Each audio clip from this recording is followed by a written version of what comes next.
BJP ಗುಂಪುಗಾರಿಕೆಗೆ ಬಿಸಿ ಮುಟ್ಟಿಸಲು high command entry. ಭಿನ್ನಮತಕ್ಕೆ ಮದ್ದು ಅರಿತಾರ ರಾಷ್ಟ್ರೀಯ ಪ್ರಧಾನ ಕಾರ್ಯದರ್ಶಿ.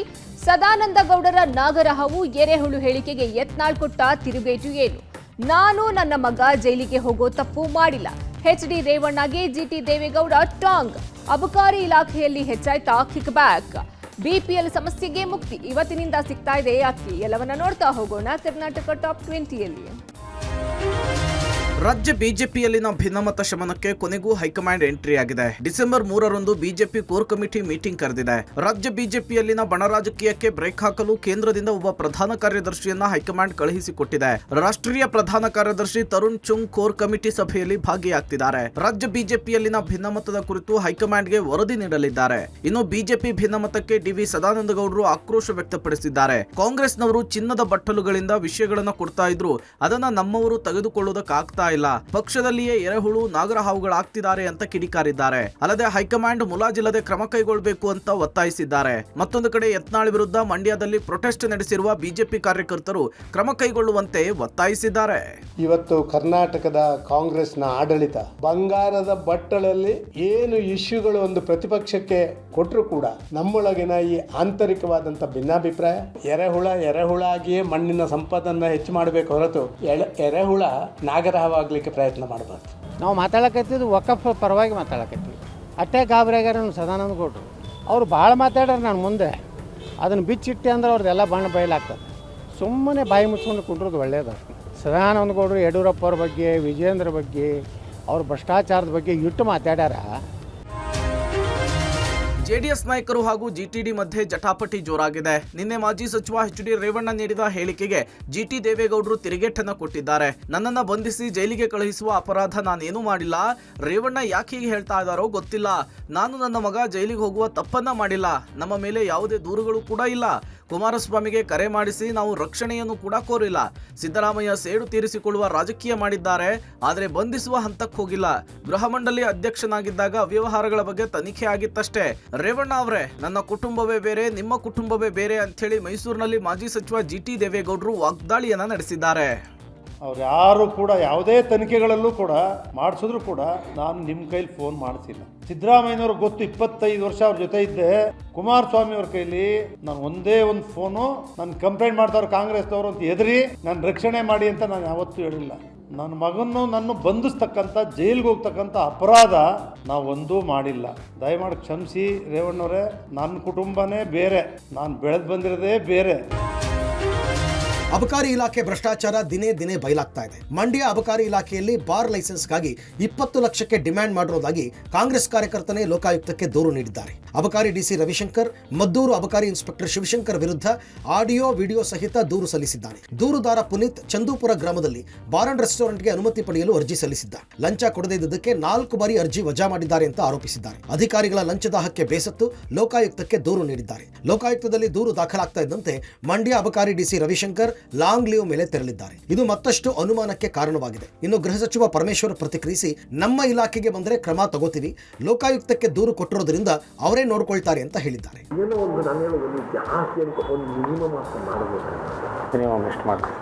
ಈಗ ನಾವು ಹೆಂಗೆ ಗೊತ್ತಾಗಲಿ, ನಾನು ನಿಮ್ಗೆ ಹೇಳೋಕ್ಕಾಗಲ್ಲ.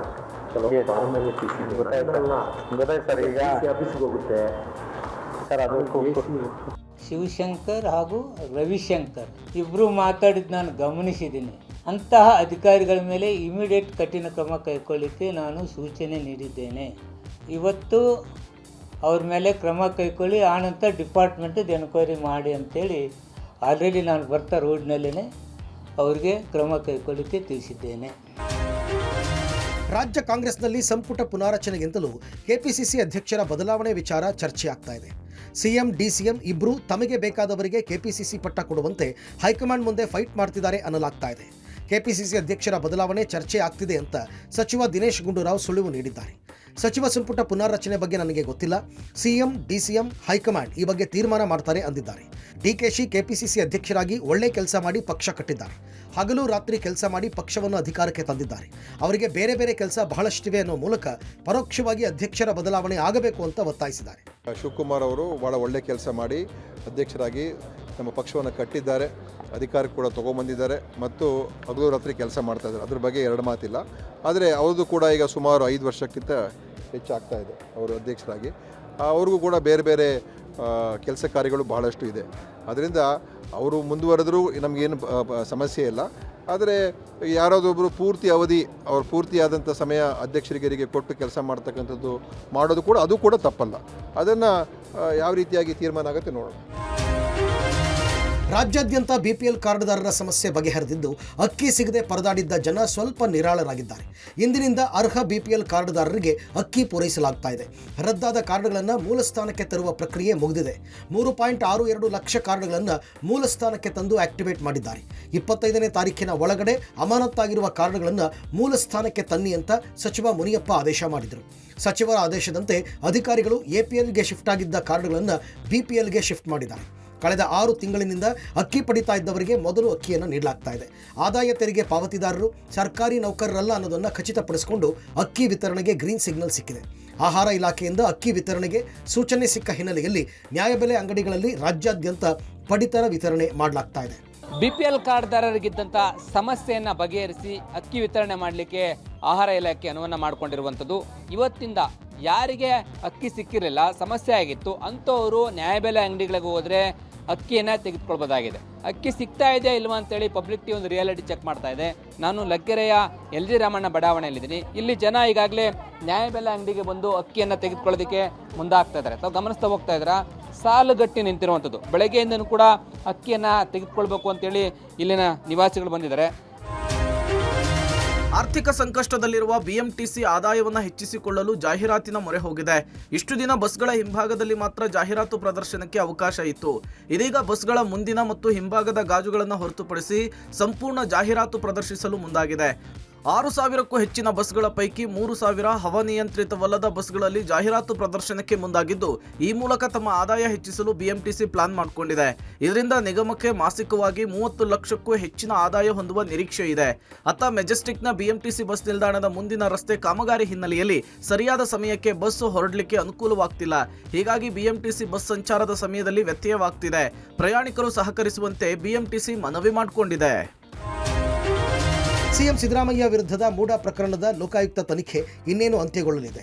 ಲೋಕಾಯುಕ್ತ ಪೊಲೀಸರು ಈಗಾಗಲೇ ಆರೋಪಿಗಳ ಹೇಳಿಕೆಯನ್ನು ದಾಖಲು ಮಾಡಿದ್ದಾರೆ. ಇವತ್ತು ಮೂಡಾ ಮಾಜಿ ಆಯುಕ್ತ ಕಾಂತರಾಜು ಲೋಕಾಯುಕ್ತ ವಿಚಾರಣೆ ಎದುರಿಸಿದ್ದಾರೆ. ಬಳಿಕ ಮಾತನಾಡಿ, ನನ್ನ ಅವಧಿಯ ಮೂಡಾ ವ್ಯವಹಾರಗಳ ಬಗ್ಗೆ ವಿಚಾರಣೆಗೆ ಕರೆದಿದ್ರು. 2017ರಲ್ಲಿ ನಾನು ಮೂಡಾ ಆಯುಕ್ತನಾಗಿದ್ದೆ. ಆಗ ಪಾರ್ವತಿಯವರು ಪಡೆದಿದ್ದ ಭೂಮಿ ಪರಿಹಾರದ ಬಗ್ಗೆ ವಿಚಾರಣೆ ನಡೆದಿದೆ. 2017ರ ಪ್ರಾಧಿಕಾರದ ಸಭೆಯಲ್ಲಿ ಅಭಿವೃದ್ಧಿ ಪಡಿಸದ ಭೂಮಿ ಕೊಡಲು ತೀರ್ಮಾನ ಮಾಡಿದ್ವು. ಇದೆಲ್ಲದರ ಬಗ್ಗೆ ವಿಚಾರಣೆ ಆಗಿದೆ ಎಂದರು. ಇತ್ತ ಲೋಕಾಧಿಕಾರಿಗಳು ಮೂಡಾ ಮಾಜಿ ಆಯುಕ್ತ ನಟೇಶ್ ಹೇಳಿಕೆಯ ಸಂಪೂರ್ಣ ವರದಿಯನ್ನು ಹಿರಿಯ ಅಧಿಕಾರಿಗಳಿಗೆ ಸಲ್ಲಿಸಿದ್ದಾರೆ.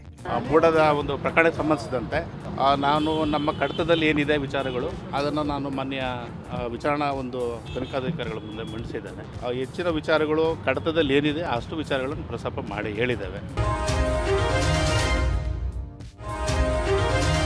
ಭೋವಿ ನಿಗಮದ ಅಧಿಕಾರಿ ಜೀವ ಆತ್ಮಹತ್ಯೆ ಪ್ರಕರಣಕ್ಕೆ ದಿನಕ್ಕೊಂದು ಟ್ವಿಸ್ಟ್ ಸಿಗ್ತಾ ಇದೆ. ಪ್ರಕರಣವನ್ನ ಸಿಬಿಐಗೆ ವಹಿಸಿ ಅಂತ ವಕೀಲರ ಸಂಘ ಹೈಕೋರ್ಟ್ ಮೆಟ್ಟಿಲೇರಿದ್ದು, ನಾಳೆ ಆದೇಶ ಹೊರಬೀಳಲಿದೆ. ಈ ಮಧ್ಯೆ ಹೈಕೋರ್ಟ್ ಪೊಲೀಸರ ತನಿಖೆ ಬಗ್ಗೆ ಆಕ್ರೋಶ ವ್ಯಕ್ತಪಡಿಸಿತ್ತು. ಈ ಬೆನ್ನಲ್ಲೇ ಸಿಸಿಬಿ ಅಧಿಕಾರಿಗಳು ತನಿಖೆ ಚುರುಕುಗೊಳಿಸಿದ್ದಾರೆ. ಉದ್ಯಮಿ ಜೀವ ಆತ್ಮಹತ್ಯೆ ಪ್ರಕರಣಕ್ಕೆ ಸಂಬಂಧಪಟ್ಟ ಸಾಕ್ಷಿಗಳನ್ನು ಕಲೆ ಹಾಕಲು ಮುಂದಾಗಿದ್ದಾರೆ. ಆತ್ಮಹತ್ಯೆಗೂ ಮುನ್ನ ಜೀವ ಬರೆದಿಟ್ಟ ಡೆತ್ ನೋಟ್ FSLಗೆ ಕಳುಹಿಸಲಿದ್ದಾರೆ. ಡಿವೈಎಸ್ಪಿ ಕನಕಲಕ್ಷ್ಮಿ ಕಿರುಕುಳದಿಂದ ಮಾನಸಿಕ ಹಿಂಸೆಯಿಂದ ಆತ್ಮಹತ್ಯೆ ಮಾಡಿಕೊಳ್ಳುವುದಾಗಿ ಸುಸೈಡ್ ನೋಟ್ ಬರೆದಿದ್ದ ಹಿನ್ನೆಲೆಯಲ್ಲಿ ಡಿವೈಎಸ್ಪಿ ವಿಚಾರಣೆಗೆ ಸಿಸಿಬಿ ಸಿದ್ಧತೆ ನಡೆಸಿದೆ. ಜೀವ ತನಿಖೆ ಕರೆಯಲು ಕಾರಣ ಏನು? ಜೀವ ಅಕೌಂಟ್ಗೆ ಹಣ ವರ್ಗಾವಣೆಯಾಗಿದೆಯಾ?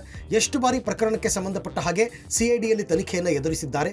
ಹೀಗೆ ಸಿಸಿಬಿ ಅಧಿಕಾರಿಗಳು ಪ್ರಕರಣಕ್ಕೆ ಸಂಬಂಧಪಟ್ಟ ಮಾಹಿತಿ ಹಾಗೂ ಸಾಕ್ಷ್ಯಗಳನ್ನು ಕಲೆ ಹಾಕ್ತಾ ಇದ್ದಾರೆ. ಇತ್ತ ಡಿವೈಎಸ್ಪಿ ಕನಕಲಕ್ಷ್ಮಿ ಕೂಡ ತನಿಖೆಗೆ ತಡೆ ಕೋರಿ ಅರ್ಜಿ ಹಾಕಿದ್ದು, ನಾಳೆ ಅರ್ಜಿ ವಿಚಾರಣೆ ನಡೆಯಲಿದೆ.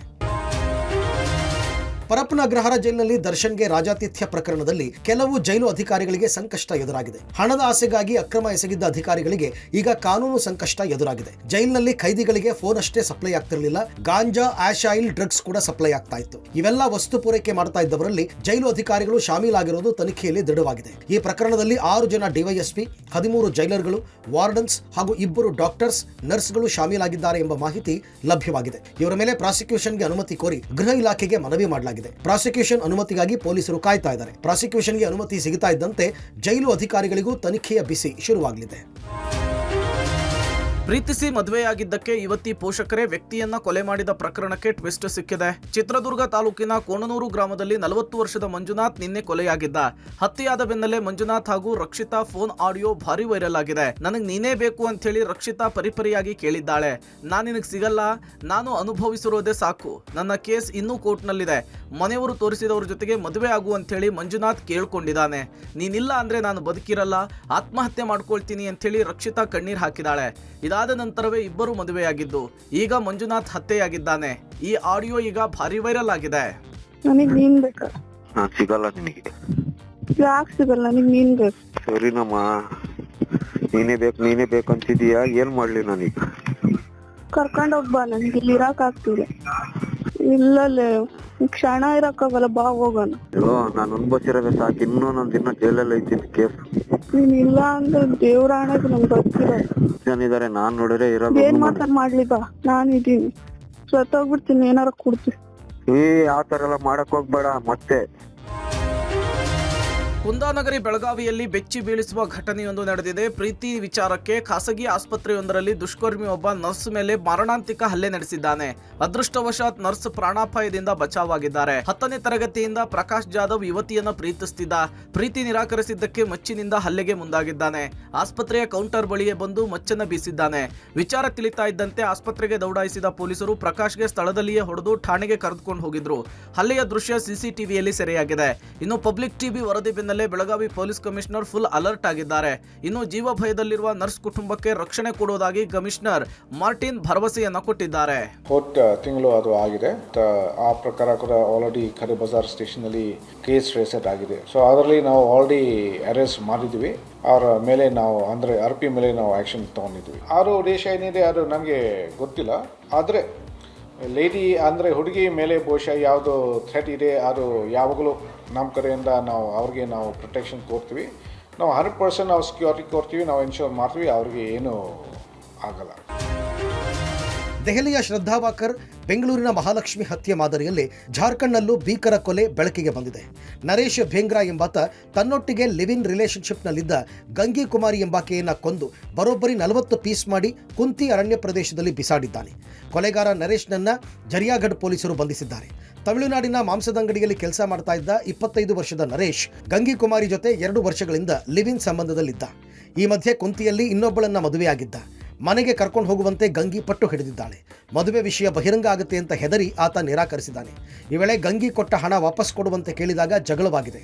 ಕೆಲ ದಿನಗಳ ನಂತರ ತನ್ನ ಮನೆಯ ಸಮೀಪದ ಕಾಡಿಗೆ ಕರೆದೊಯ್ದು ಕತ್ತು ಹಿಸುಕಿ ಕೊಂದು ದೇಹವನ್ನು ತುಂಡರಿಸಿ ಕಾಡಿನಲ್ಲೆಲ್ಲ ಎಸೆದಿದ್ದಾನೆ.